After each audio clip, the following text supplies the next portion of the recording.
என்ன பண்ணிட்டு இருக்கீங்க அர்ஷிதா? ஆயில் மசாஜ் பண்ணிட்டு இருக்கோம். ஹாட் ஆயிலா நார்மலா? Normal oil massage. ஓகேவா? ஆயில் எப்பப்போ வைக்கணும், எத்தனை நாளைக்கு ஒரு வாட்டி வைக்கணும், எப்படி வைக்கணும், என்ன மாதிரி ஸ்கேல்பில் மசாஜ் கொடுக்கணும்னு சொல்லிட்டு அர்ஷிதா பியூட்டி பார்லர் கஸ்டமருக்கு கொஞ்சம் எக்ஸ்ப்ளனேஷன் கொடுக்குறீங்களா? ஸோ இப்போ வந்து நான் உங்களுக்கு சொல்ல போகிறேன். இது எல்லாமே நம்ம வந்து ஒரு சிலவங்க எப்படின்னா ரொம்ப நாள் தலை குளிச்சுட்டு ரொம்ப நாள் வந்து ஆயில் அப்ளை பண்ணாமல் இருப்பாங்க. ஹேர் வந்து ட்ரையாகவே வச்சுப்பாங்க எப்போவுமே. ஆனால் அப்படிலாம் இருக்கவே கூடாது. நம்ம வந்து வீக்லி டுவைஸ் வந்து ஹேர் பாத் எடுத்துக்கணும். அந்த ஹேர் பாத் எடுத்ததுக்கப்புறம் அடுத்த வெரி நெக்ஸ்ட் டேவே நம்ம வந்து ஆயில் அப்ளை பண்ணிடணும். ஓகேவா? இப்போ ஆயில் வந்து இந்த மாதிரி ஹேர் போர்ஷனுக்கு வைக்கிறத விட நம்ம ஸ்கேல்பில் வச்சோம்னா அது நல்ல ஹேர் க்ரோத்துக்கு ஹெல்ப்ஃபுல்லாக இருக்கும். ஆயில் அப்ளை பண்ணுறது மட்டும் இல்லாமல் நம்ம வந்து ஸ்கேல்பில் நல்லா மசாஜ் கொடுக்கணும். மசாஜ் எப்படின்னா இப்படி இப்படி இப்படி இப்படி போட்டு சொரியறது அப்படிலாம் கிடையாது. நம்மளோட ஃபிங்கர் டிப்ஸில் வந்து அந்த சாஃப்ட் போர்ஷன் இருக்கும் இல்லையா, அதில் வந்து இப்படி நல்லா நம்ம மசாஜ் கொடுத்துட்டே வரும்போது பிளட் சர்க்குலேஷன் நல்லா ஆகும். இந்த பிளட் சர்க்குலேஷன் நல்லா ஆகும்போது இது ஹேர் க்ரோத்துக்கு ரொம்பவே ஹெல்ப் பண்ணும். ஹேர் இல்லாத இடத்துல கூட நல்ல ஹேர் க்ரோத் நம்மளால் பார்க்க முடியும்.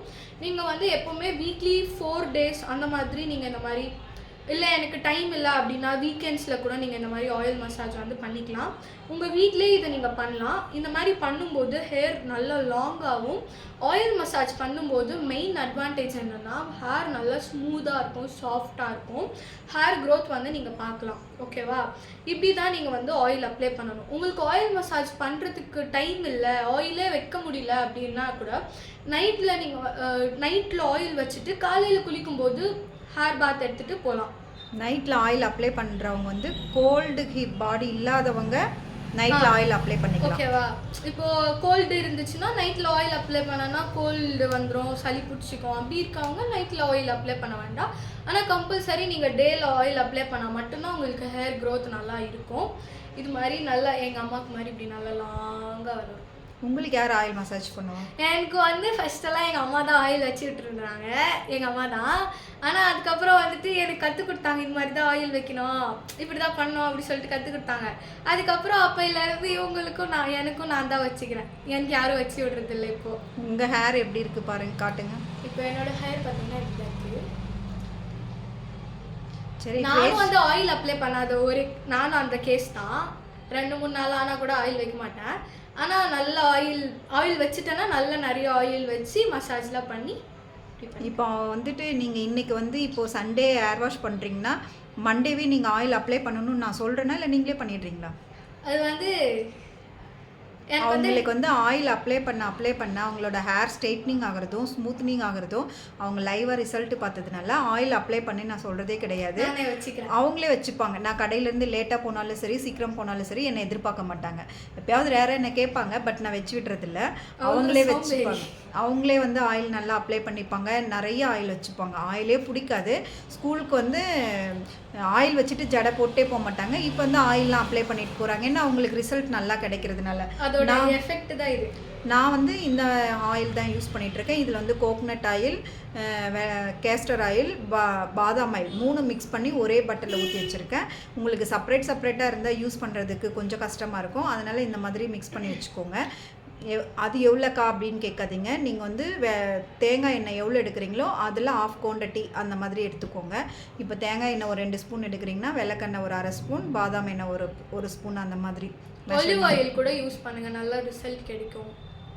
இப்போ நம்ம ஃபேஷியல் பண்ணும்போது ஃபேஸ்க்கு ப்ரெஷர் பாயிண்ட் கொடுக்குறோம் இல்லையா? இப்போ ஆயில் மசாஜ் முடித்த பிறகு ஹேரில் எப்படி ப்ரெஷர் பாயிண்ட் கொடுப்பீங்க?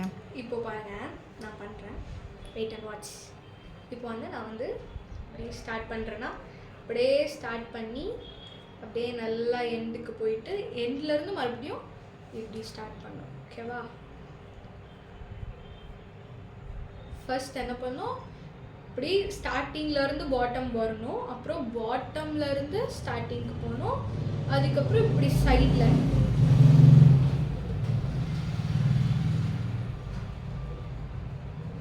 ஹேர் எப்படி ஃபுல் பண்ணணும் பண்ணுங்க.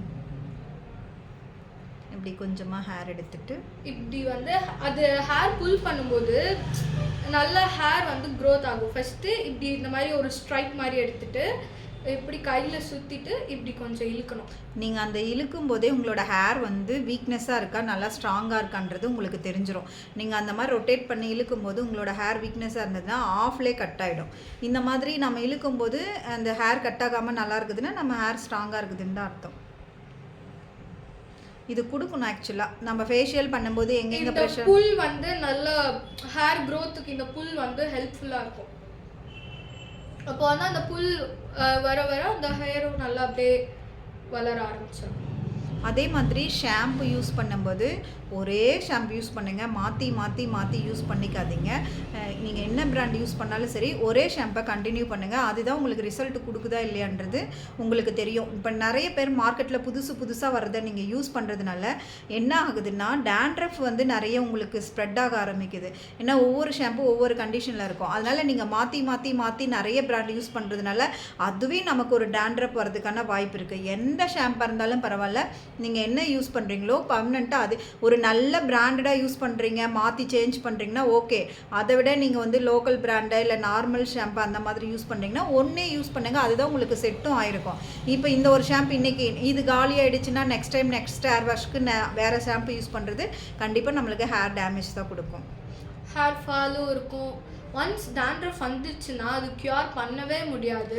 டேண்ட்ரஃப் வேணால் கண்ட்ரோல் பண்ணலாம், ஆனால் க்யூர் பண்ணவே முடியாது. டேண்ட்ரப் வந்து யாருக்கு அதிகமாக வந்து ஸ்ப்ரெட் ஆகும்னா ட்ரை ஸ்கால்ப் இருக்கிறவங்களுக்கு தான் டேண்ட்ரப் வந்து ஸ்ப்ரெட் ஆகும். ட்ரை எப்படி இருக்குன்னா அந்த ட்ரை டேண்ட்ரப் எப்படின்னா இந்த மாதிரி சீசனில் பனிக்காலத்தில் தான் நமக்கு ட்ரைனஸ் கொடுக்கும். எப்போவுமே பார்த்தா ஆப்போசிட்டாக தான் இருக்கும். நான் நிறைய டைம் பார்த்துருக்கேன். பனிக்காலத்தில் தான் நம்மளோட ஸ்கால்ப்புமே ரொம்ப ட்ரை ஆகுது, ரொம்ப செதிலாக இருக்குது. அந்த மாதிரி இருக்கிறவங்களாம் ஃப்ரண்ட் சைடு போட்டு ஹேர் வாஷ் பண்ணுறதை விட்டு பேக் சைடில் போட்டு ஹேர் வாஷ் பண்ணுங்கள். ஃப்ரண்ட்டில் போட்டிங்கன்னா இங்கெல்லாம் பட்டுச்சுன்னா அப்புறம் அந்த பிம்பிள்ஸ்லாம் வர மாதிரி ஆகிட்டு அப்புறம் பிளாக் மார்க்கெல்லாம் வந்துடும். அப்புறம் அந்த ஃபேஸே ஒரு மாதிரி ப்ளசண்ட்டாக இருக்காது பார்க்குறதுக்கு. அதனால் முடிஞ்ச அளவுக்கு டேண்ட்ரஃப் இருக்கவங்க வந்து உங்கள் ஃபேஸில் வந்து டேண்ட்ரஃப் படாத மாதிரி பார்த்துக்கோங்க.